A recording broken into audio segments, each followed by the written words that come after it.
नमस्कार। JN astro world में आपका स्वागत है। आज मैं आपको बताने जा रही हूँ बुध ग्रह के गोचर के बारे में। 9 ग्रहों में जो सबसे चाइल्ड लाइक प्लैनेट बोला जा सकता है वो बुध है। इनको युवराज भी कहा जाता है और इनके गोचर का असर तुरंत होता है। जैसे गुरु शनि के गोचर में टाइम लगता है थोड़ा उनका इफेक्ट आने में, बट बुध का गोचर तुरंत इफेक्ट लाता है। ये थोड़े से मूडी प्लैनेट भी हैं बुध, और ये कारक होते हैं वाणी के, व्यापार के, कम्युनिकेशन के। आप किसी से कैसे बात करते हैं ये भी बुध पे डिपेंड करता है।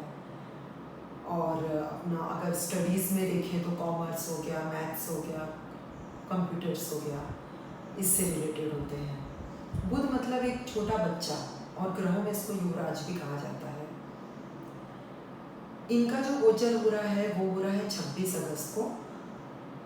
ये जाएंगे सिंह राशि से अपनी उच्च की राशि कन्या राशि में।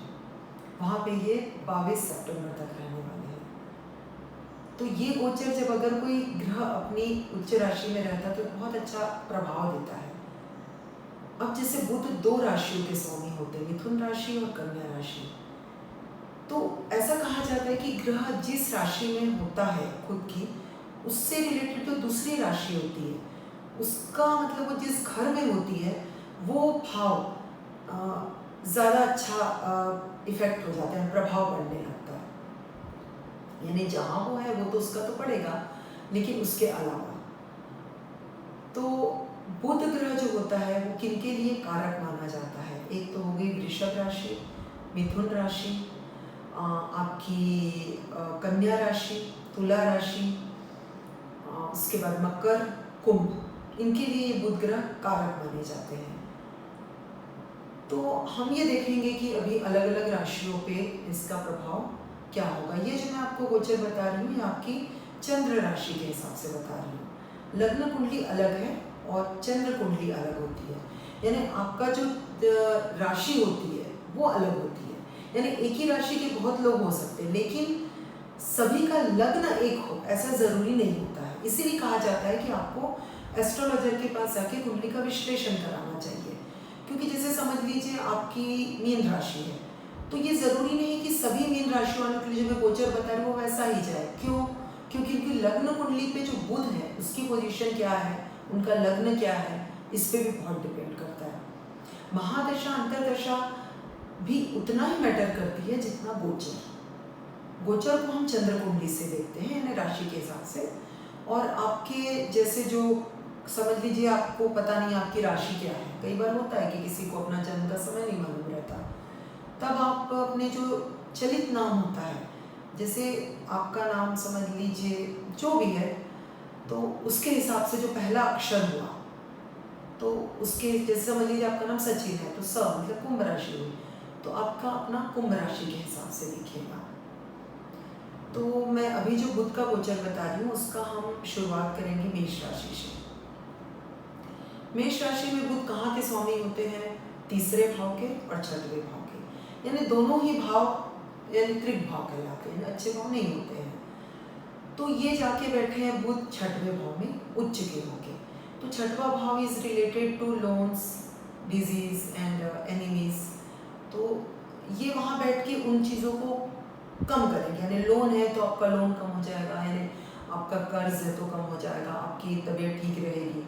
और या फिर अगर आपने लोन के लिए अप्लाई किया है और आपका लोन नहीं हो रहा है तो वो लोन आपको इस दौरान मिल सकता है, तो आप ट्राई करिएगा। अब जैसे मैंने बोला ये दूसरे भाव को अपना अच्छा कर देगा, तो जैसे छठवां भाव में है तो तीसरा भाव मतलब छोटे भाई बहनों का होता है, कम्युनिकेशन का होता है आपका। जैसे कोई राइटर होता है, पोएट होता है, आर्टिस्ट होता है, तो उसके लिए होता है, तो वो भी आपका एक निखर के आ सकता है। पर हाँ, ये बहुत मेष राशि वालों के लिए कारक नहीं है बुध, तो इसके कारण बहुत अच्छा जाएगा ऐसा मैं नहीं कह सकती। अब मैं आपको बताती हूँ वृषभ राशि के बारे में। वृषभ राशि में कहाँ का स्वामी है? दूसरे भाव का और पांचवें भाव का। दूसरा भाव धन भाव होता है और पांचवा भाव होता है आपका एजुकेशन का, बच्चों का, अफेयर्स का। तो ये बुध वहाँ जाके बैठे हैं पांचवें भाव में, जो कि त्रिकोण है। और त्रिकोण में त्रिकोण का स्वामी ही बैठ जाए उच्च का होके, तो ये बहुत अच्छा फल देता है। तो कैसा होगा कि आपको अपने बच्चों से रिलेटेड खुशियाँ मिलेगी, आपकी एजुकेशन में एक यानी प्रोग्रेस होगी। आप जैसे किसी कोर्स करना चाहते थे तो वो कोर्स आप कर पाएंगे, उसके लिए आपको एक बुद्धि काम करने लगेगी आपकी, और पूजा पाठ में थोड़ा मन लगेगा, क्योंकि पाँचों भाव बुद्धि का भी होता है, पूजा पाठ का भी होता है। अब दूसरा भाव को भी अच्छा करेगा तो आपके पास सेविंग्स बढ़ेगी, आपकी फैमिली में थोड़ी खुशियाँ आएंगी, अगर कुछ इश्यूज चल रहे थे तो वो ठीक होंगे। तो ये है। अब जैसे मिथुन राशि है, मिथुन राशि के लिए जो बुध है वहाँ वो स्वामी होता है पहले भाव का और चौथे भाव का, यानी केंद्र का स्वामी हो गया। पहला भाव जैसे लग्न होता है, यानी आपकी पूरी लाइफ, यानी आपका कैसे जाएगा टाइम, ठीक है। अब जो चौथा भाव होता है वो होता है आपकी प्रॉपर्टी, व्हीकल्स, आपकी हैप्पीनेस, आपकी मदर।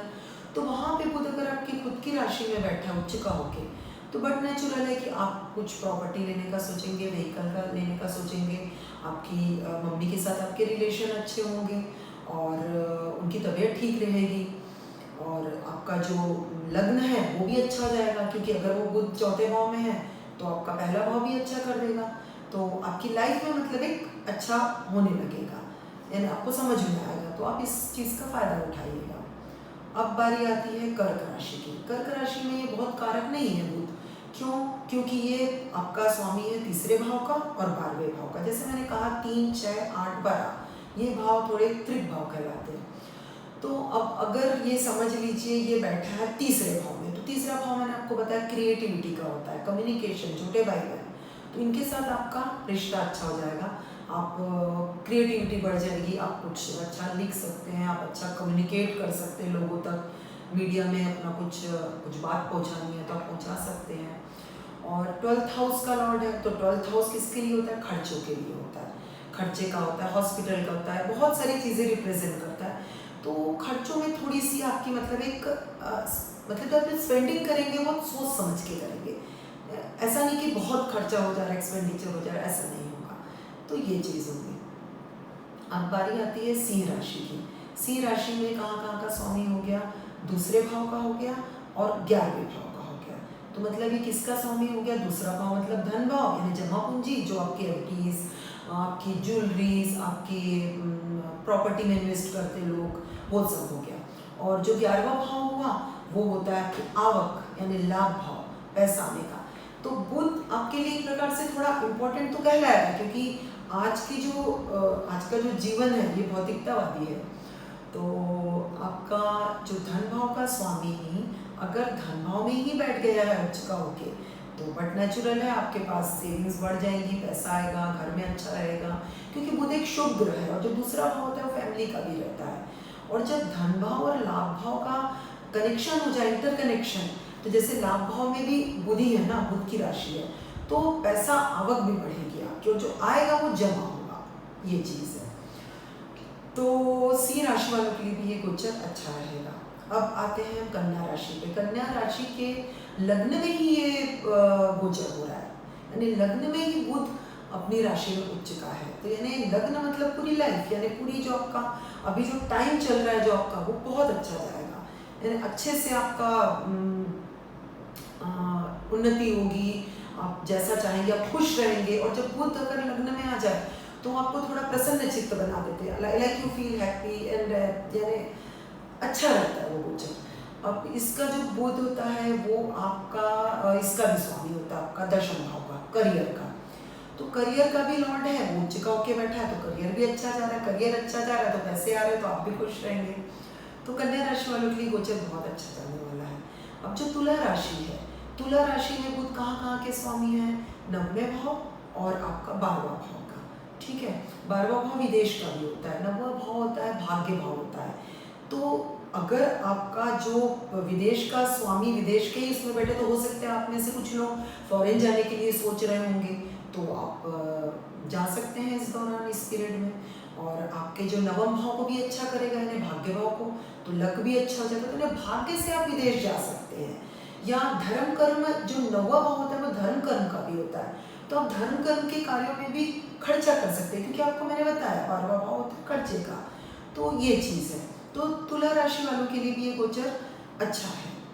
अब बारी आती है वृश्चिक राशि वालों के लिए। वृश्चिक राशि वालों के लिए बुध कहाँ कहाँ का स्वामी है? 8वें भाव का और 11वें भाव का। यानी 11वां भाव आपका लाभ भाव हो गया, 8वां भाव मृत्यु का भाव हो गया। तो ये बैठे कहाँ है अभी? 11वें भाव में, लाभ भाव में बैठे हैं। और स्वामी 8वें भाव के भी है। 8वां भाव मृत्यु का होता है, अचानक धन लाभ जो होता है उसका भी है। और उधर वो बैठे हैं 11वें भाव में जो लाभ भाव है, तो अचानक लाभ होने के आपको चांसेस हो सकते हैं। हालांकि बुध आपके लिए बहुत कारक नहीं है, लेकिन स्टिल मतलब वो अपनी एक उच्च राशि में बैठे हैं, तो आपको लाभ तो होगा ही होगा।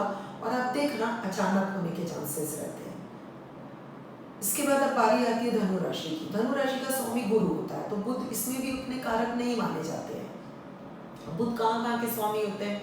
7वें भाव, जो कि आपके दाम्पत्य का होता है, आपके व्यापार का होता है, आपके पार्टनरशिप का होता है। और आपके दशम भाव यानी जो करियर का है आपका, आपके फादर का भी भाव होता है। तो ये कहाँ बैठे हुए हैं? आपके करियर की जगह पे उच्च के होके बैठे हैं। तो ये आपका बिजनेस भी बहुत अच्छा करेंगे। पार्टनरशिप में तो पार्टनरशिप से आपको लाभ देंगे। फादर की भी तबीयत ठीक रहने वाली है। तो कुल मिला के गोचर मतलब अगर मैं करियर पॉइंट ऑफ व्यू से देखूं तो ये अच्छा रहने वाला है, क्योंकि ये करियर की जगह पे उच्च के होके बैठ गए हैं। अब बारी आती है मकर राशि की। मकर राशि में ये कहाँ कहाँ के स्वामी हैं? मकर राशि में ये स्वामी होंगे आपके भाग्य भाव के और आपके 6, 7, 8, 9, 10, ठीक है, भाग्य भाव के स्वामी हुए। 10, 11, 12, 1, 2, 3 छठवें भाव के स्वामी हुए। तो छठवां भाव किसका होता है आपका? जैसे मैंने आपको बताया, कर्ज का होता है, बीमारियों का होता है और अपना शत्रुओं का होता है। तो आपका जो बुध है वो भाग्य भाव में उच्च का होके बैठा है, तो शत्रुओं का नाश भी करेगा, भाग्य में वृद्धि करेगा। अगर भाग्य भाव का स्वामी उच्च का है तो ये चीज तो होनी ही है। तो ये आपके लिए बहुत अच्छी बात होगी कि वहां बैठ के आपके लिए बुध खुद भाग्य भाव का स्वामी भाग्य में बैठ के तो अच्छा ही करेगा। अब बारी आती है आपकी कुंभ राशि की। कुंभ राशि के बारे में बताती हूँ। कुंभ राशि में कहाँ का स्वामी होगा? 11, 12, 1, 2, 3 पंचम का स्वामी हो गया, ठीक है। और इसके बाद ये स्वामी होते हैं 4, 5, 6, ठीक है, अष्टम भाव के स्वामी होते हैं। तो पंचम भाव का स्वामी और अष्टम भाव का स्वामी, तो अष्टम में बैठे हुए बुध उच्च के हो गया आपके। तो अष्टम में बैठे हैं तो फिर वही है कि सडन गेन्स, जो 5वां भाव होता है वो लॉटरी, सट्टा और ये गैम्बलिंग, बेटिंग, ये सब चीज़ों का होता है।